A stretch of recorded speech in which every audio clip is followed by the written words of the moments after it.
पिछले वीडियो में कुछ टेक्निकल इशू आ गया था, इसलिए सारे क्वेश्चंस अपलोड नहीं हो पाए थे। तो इसमें हम 77 से देखते हैं। विश्व व्यापार नीति 2023 के तहत किस वर्ष तक भारत के समग्र निर्यात को 2 ट्रिलियन अमेरिकी डॉलर तक बढ़ाने का लक्ष्य रखा गया है? तो ये 2030 तक के लिए रखा गया है। ठीक है।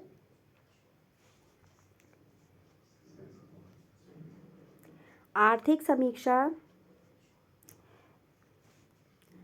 समीक्षा 2022-23 के तहत भारत को प्रत्यक्ष विदेशी निवेश अंतर्वाह में शीर्ष निवेशकर्ता देश कौन सा है? तो सिंगापुर है। ठीक है। मतलब एफडीआई का जो अंतर्वाह में सिंगापुर का 37% हिस्सा है। ठीक है। सिंगापुर नंबर 1 पे है। विश्व बैंक के तहत 2022 में विदेशों से भेजे जाने वाले धन में शीर्ष धन प्रेषण प्राप्त करता देश कौन सा है? यानी जो विदेशों में लोग रहते हैं, वो लोग जो धन भेजते हैं, तो वो जो सबसे ज़्यादा लोगों को कौन सा कंट्री है जिसमें सबसे ज़्यादा धन बाहर से आता है, रेमिटेंस जिसको बोलते हैं? तो कोई गेस करेगा? बताइए। आप लोग जब मैं पूछा करूं तो अपने मन में गेस भी किया करिए। तो ये भारत ही है। ठीक है। सबसे ज़्यादा पैसा रेमिटेंस से भारत में ही आता है। ठीक है।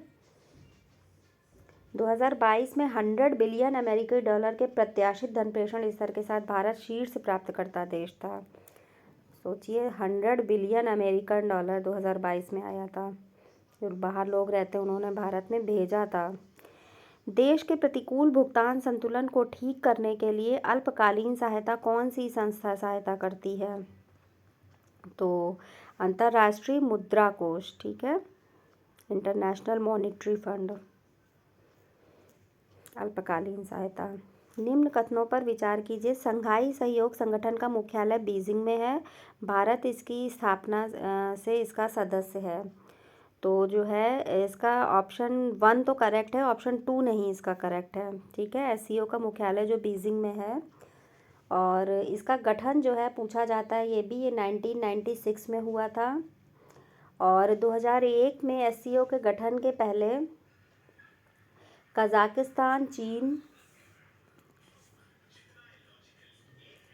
और किर्गिस्तान, रूस और तजाकिस्तान। ठीक है। ये भी पूछा जाता है कि कौन इसके मेंबर थे, फाउंडिंग मेंबर्स। तो कजाकिस्तान, चीन, किर्गिस्तान, रूस, रशिया और तजाकिस्तान। ठीक है। संघाई 5 के नाम से था। फिर 2001 में जो है एससीओ के गठन से पहले कजाकिस्तान, चीन, किर्गिस्तान, रूस और तजाकिस्तान। फिर 2001 में उज्बेकिस्तान भी शामिल हो गया। तब इसका नाम जो है 5 से हटकर एससीओ कर दिया गया था। ठीक है। और 2017 में जो है भारत और पाकिस्तान भी इसके सदस्य बन गए थे। तो ये इम्पॉर्टेंट है, एससीओ से बहुत क्वेश्चन पूछे जाते हैं। ठीक है। और जो अभी हाल में कौन सा इसमें बना है, जुड़ा है कंट्री 2023 में, इसीलिए इसका नाम आया है, इसमें ईरान जुड़ा है। ठीक है। 2023 में कौन सा आ गया है? ईरान। तो ये भी पूछा जाता है कि भारत और पाकिस्तान इससे कब जुड़े? तो 2017 में जुड़े। या पूछा जा सकता है 2017 में कौन से 2 देश जुड़े? तो भारत और पाकिस्तान अब लेटेस्ट है। तो कौन सा देश नया जुड़ा है इसमें? तो ईरान जुड़ा है। कौन उसके फाउंडिंग मेंबर्स में, हर बार कंट्री बदल बदल के पूछ लेता है, तो आपको इसके फाउंडिंग मेंबर्स पता होने चाहिए। कजाकिस्तान, किर्गिस्तान, चीन, रशिया और तजाकिस्तान। ठीक है। बौद्धिक संपदा अधिकार से संबंधित व्यापार की निगरानी कौन करता है? तो विश्व व्यापार संगठन करता है, वर्ल्ड ट्रेड ऑर्गेनाइजेशन। ठीक है।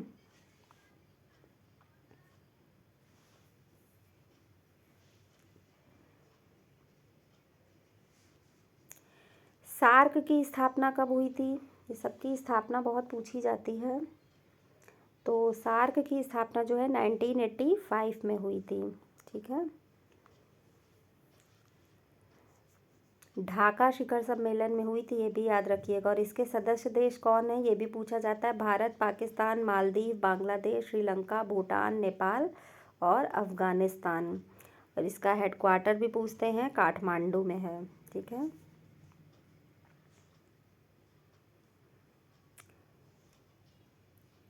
Eighty 84 question.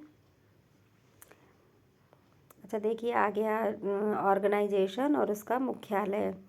तो आसियान का जकार्ता में है, बिम्स्टेक का ढाका में है, अंकटाड का जनेवा में है। एशियाई डेवलपमेंट बैंक का बीजिंग में लिखा है। तो ये कहाँ पर है?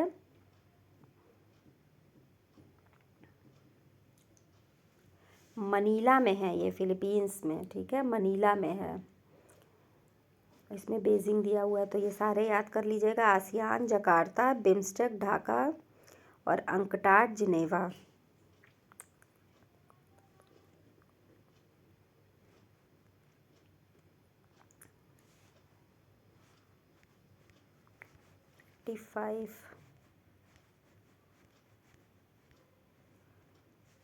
G20 की स्थापना 1999 में हुई थी।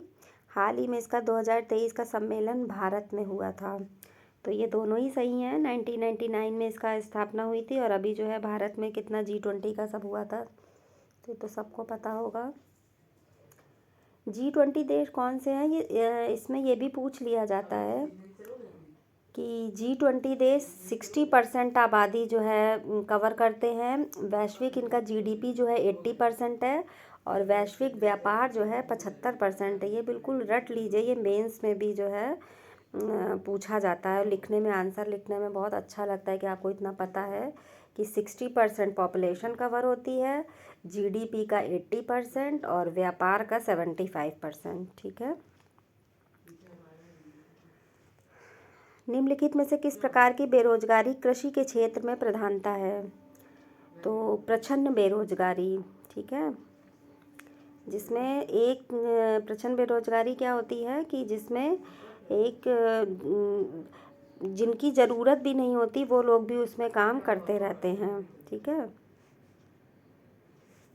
बाजार की दशाओं, मांग और पूर्ति की शक्तियों में परिवर्तन के कारण निम्नलिखित में से किस प्रकार का परिवर्तन उत्पन्न होती है? तो घर्षणात्मक बेरोजगारी इसको कहते हैं, ठीक है। दशाओं, मांग और पूर्ति की शक्तियों में परिवर्तन से जो होती है फ्रिक्शनल एम्प्लॉयमेंट, अनएम्प्लॉयमेंट कहते हैं। अर्थव्यवस्था में तेजी और मंदी के कारण निम्नलिखित में से किस प्रकार की बेरोजगारी उत्पन्न होती है? देखिए, चारों बेरोजगारी इसमें आ गई हैं सारी, तेजी और मंदी के कारण। तो ये जो है चक्रीय बेरोजगारी इसको कहते हैं, ठीक है। निम्नलिखित कथनों पर विचार कीजिए। विकासशील देशों में ग्रामीण क्षेत्रों में अल्प रोजगार की स्थिति देखने को मिलती है। विकसित देशों में बेरोजगारी का मूल कारण मांग या व्यय का अभाव होता है।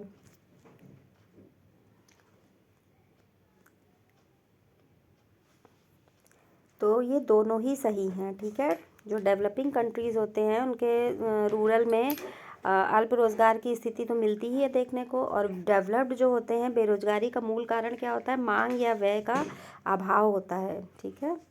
90 देखते हैं। भारत में गरीबी को परिभाषित किया गया है कैलोरी प्राप्ति से। ये क्वेश्चन भी बहुत इंपॉर्टेंट है कि किसको कितनी कैलोरी मिल रही है, इससे जो है गरीबी का मापन किया जाता है, ठीक है। तो नीति आयोग के अनुसार जो है ग्रामीण रूरल एरियाज़ में एक आदमी को एक प्रतिदिन जो है 2400 कैलोरी की कहा जाता है कि मिलनी चाहिए, और यही अर्बन में जो है वो 2100 है, ठीक है। अगर इसके नीचे मिल रही है तो यानी वो गरीबी रेखा के नीचे है। तो रूरल में 2400, अर्बन में 2100। तो मिलते हैं नेक्स्ट लेक्चर में।